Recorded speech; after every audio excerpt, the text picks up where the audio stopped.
विश्वात बौद्ध धम्म असा एकच धम्म आहे की त्यात देव, स्वर्ग, आत्मा, तंत्र, मंत्र, गंडे, दोरे मुळीच मानत नाही।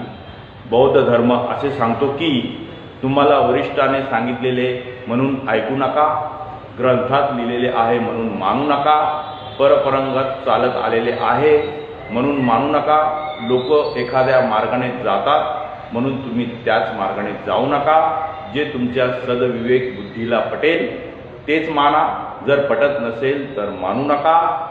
विज्ञानवादी मार्गदाता तथागत गौतम बुद्ध। नमो बुद्धाय। साधु साधु साधु। जय भीम।